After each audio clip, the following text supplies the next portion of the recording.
vignerons de ce scandale? D'abord, il faut camper le débat. C'est essentiel. Touba, contre la volonté de son fondateur Cheikh Al-Khadim, qui voulait faire de cette cité une cité bénie où on adore Dieu, Touba est devenu un lieu de tous les trafics. Touba est quand même la sainte. C'est la sainte. Il a voulu faire la sainte. Mais nous vivons une réalité à Touba. Touba est le milieu où tous les trafics se font. Commençons par les trafics de véhicules, les rimes. Commençons par le trafic de chanvre indien. Il nous arrive au tribunal d'avoir des procès pour lesquels des saisies sont faits camions de chanvre indien. Touba, tout le monde le sait, les malfrats de tous bords, de tous acabits, viennent se réfugier à Touba. Mais aussi, Touba, hélas, est le milieu où les faux médicaments foisonnent.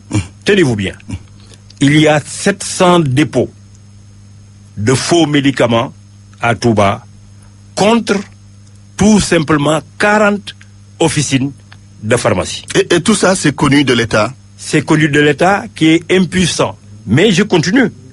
Les dégâts occasionnés. On reviendra sur les dégâts. Oui. Avec des chiffres à l'appui. Des chiffres. Ce sont les plus faibles qui meurent de ça. Plus que les accidentés de la circulation. Plus que les malades du sida. Et en face, aucune réaction. La faiblesse de l'État, les structures de l'État n'existent presque pas à Touba. Que ça s'explique à votre avis? Faiblesse de l'État? Eh bien, peut-être manque de volonté. Pourquoi ils sont si frileux pour dire que oui, à Touba, on ne peut pas faire ci, on ne peut pas faire cela? Or, le représentant de Serigne Touba sur terre, qui est le khalife général, n'a de cesse de rappeler la sainteté de Touba. Il le fait à l'occasion de tous les sermons. Tabaski, Korité, y suit tous les vendredis, à l'occasion de toute cérémonie, le discours reste le même. Mais aussi non suivi de faits.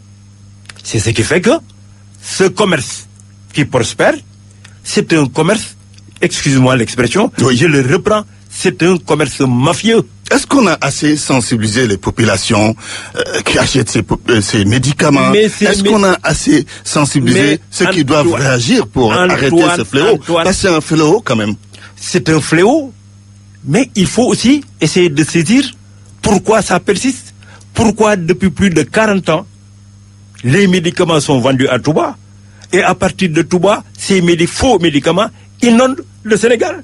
Ici à Dakar, Kër Serigne bi, c'est qu'il y a des forces très fortes qui pèsent sur le maintien de ce commerce illicite et qui tuent. Je m'explique un peu sur le modus operandi. Ceux qui ont ouvert ces 700 dépôts de faux médicaments se connaissent. Ils se cotisent à coups de milliards. Envoient quelqu'un dans un pays comme la Guinée, ils s'approvisionnent en faux médicaments qui ne sont même pas commercialisés au Sénégal. De retour à Touba, ils les déversent sur le marché. Posez-vous des questions. Pourquoi même la douane n'intervient pas? Comment on peut circuler avec de gros porteurs, de gros camions, comme dans le cas en l'espèce, 2 camions qui contiennent un chargement de 1,350 milliard de faux médicaments non contrôlés de la Guinée jusqu'à Touba? Tout de même, il y a anguille sous